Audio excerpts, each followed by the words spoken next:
Iya.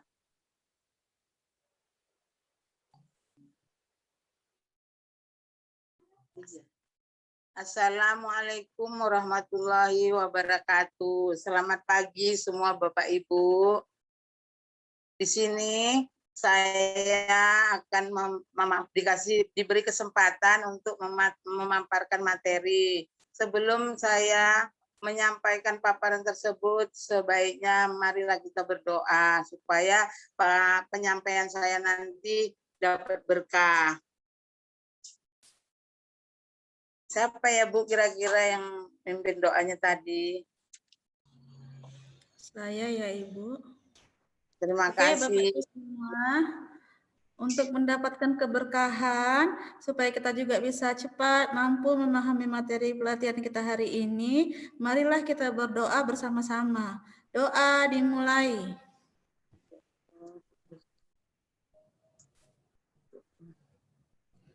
Doa selesai. Saya kembalikan kepada Ibu Misniar. Ya, terima kasih Ibu Winda. Nah, baiklah, saya akan memaparkan atau memberikan keterangan tentang materi asesmen. Di mana materi asesmen itu ada 3 Ibu Bapak, yaitu yang pertama asesmen diagnostik, dan yang kedua asesmen formatif, dan yang ketiga asesmen sumatif. Nah, Bapak Ibu, yang pertama saya akan menjelaskan tentang asesmen diagnostik. Di mana asesmen diagnostik itu adalah asesmen yang dilakukan secara spesifik untuk mengidentifikasikan kompetensi, kekuatan, dan kelemahan peserta didik. Sehingga pembelajaran apa yang dirancang sesuai dengan kompetensi peserta didik. Nah, di sini ada latar belakang mengenai asesmen diagnostik. Yang pertama, terjadi tercapainya belajar. Dan yang kedua, penemuan kemampuan siswa. Yang ketiga, pengaksesan siswa berbeda seperti ketersediaan materi, koneksi internet. Nah, yang keempat, perkembangan emosi dan kesehatan psikologi terganggu. Yang kelima, rentan putus sekolah. Nah, di sini berdasarkan latar belakang permasalahan, maka solusi untuk mengatasinya permasalahannya ini adalah Bapak Ibu mengadakan solusi asesmen, mengadakan siklus asesmen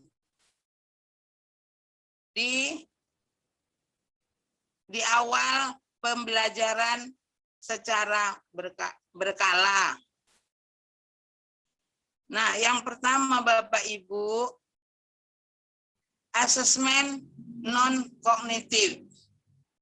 Tujuannya adalah untuk mengetahui kesejahteraan psikologi dan sosial emosi siswa.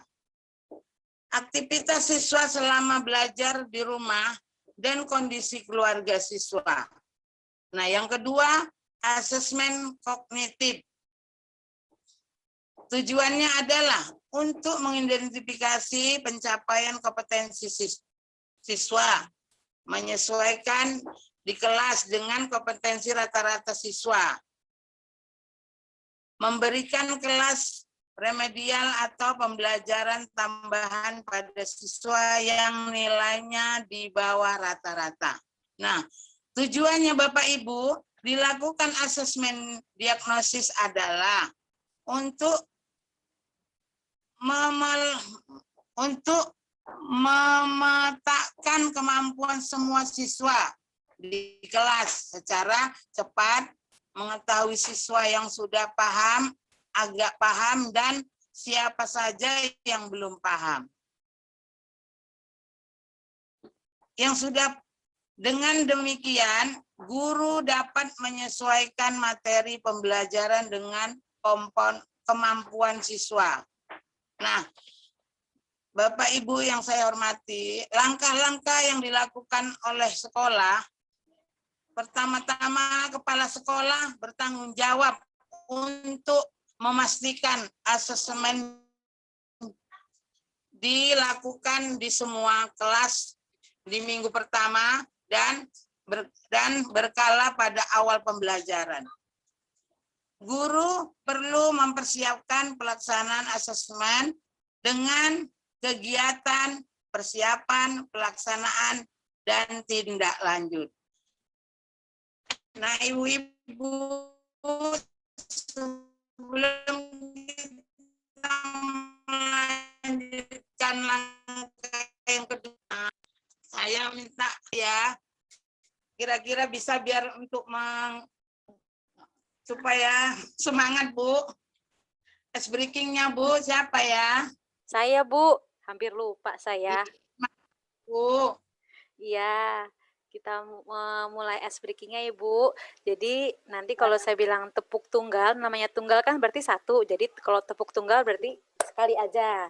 Nah, kemudian kalau tepuk ganda, namanya ganda kan berarti 2 kali. Berarti tepuknya 2 kali ya, Ibu ya. Nah, begitu ya. Jadi nanti dengarkan apa yang saya ucapkan ya, Bapak dan Ibu, jangan sampai kebalik ya. Oke, nanti kalau saya bilang tunggal berarti tepuknya cuma sekali. Kalau saya bilang tepuk ganda berarti tepuknya 2 kali. Kita mulai ya, Bapak dan Ibu. Tepuk tunggal. Tepuk ganda. Tepuk tunggal. Tepuk ganda. Tepuk ganda. Tepuk tunggal. Tepuk ganda, tunggal, ganda. Oke. Terima kasih. Saya kembalikan ke Bu Miss Niar. Terima kasih ya Bu Yusnita.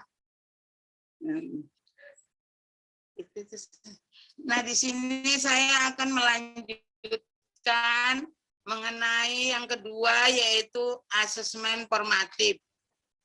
Kemampuan asesmen formatif untuk meningkatkan kualitas pembelajaran yang sedang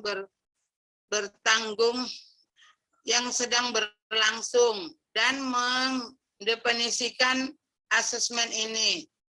Sebagai sekolah penerus rancang di mana bukti-bukti mengenai kondisi belajar siswa digunakan oleh guru untuk melakukan penyesuaian pada pembelajaran yang sedang berlangsung. Juga digunakan oleh siswa untuk menyelesaikan teknik pembelajaran.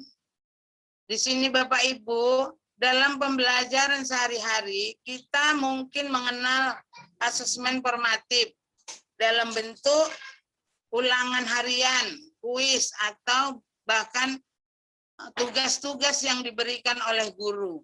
Dan pentingnya nilai-nilai ulangan harian, kuis, ataupun tugas untuk segera diberikan kepada siswa adalah agar nilai tersebut dapat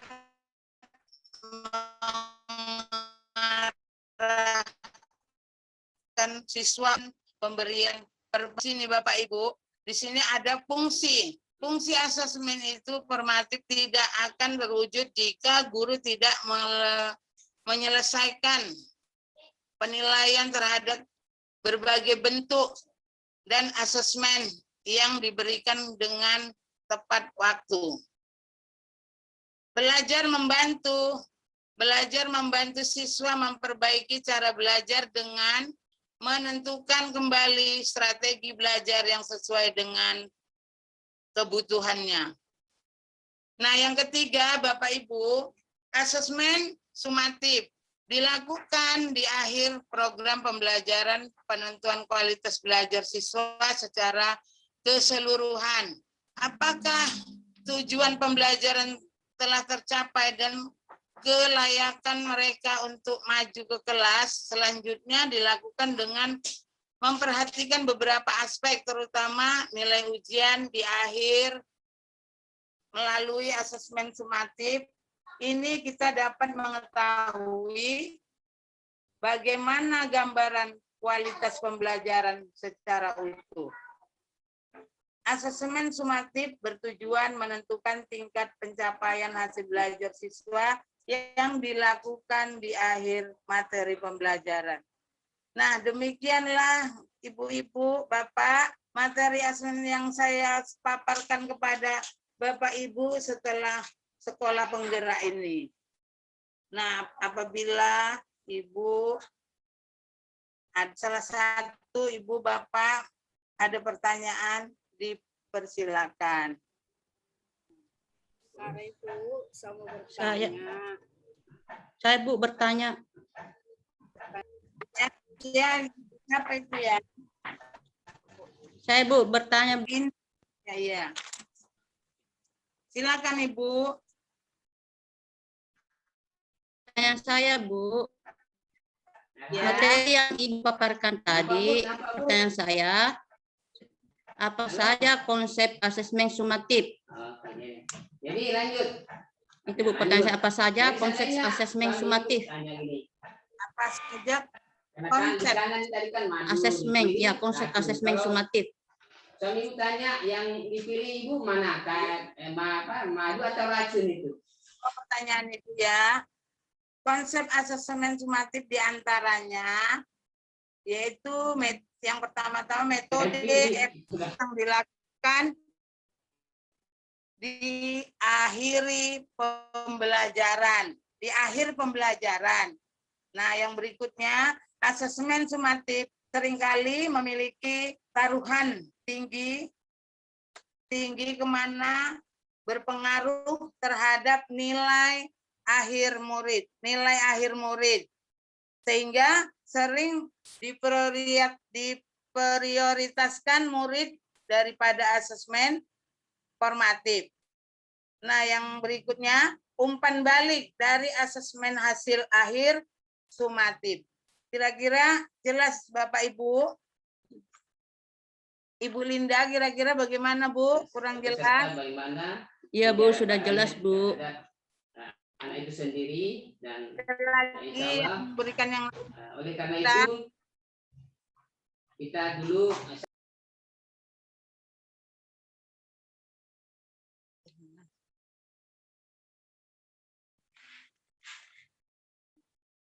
ya udah Bu. Sudah Bu, sudah cukup. Terima kasih Pak. Nah, siapa ini yang mimpin doanya?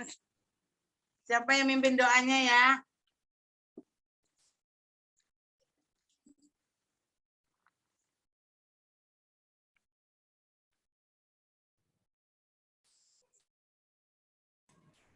Apa saya Indo, saja, Ibu? Indo. Oh, saya yang berdoa. Nah, marilah kita berdoa menurut keyakinan kita masing-masing. Doa dimulai.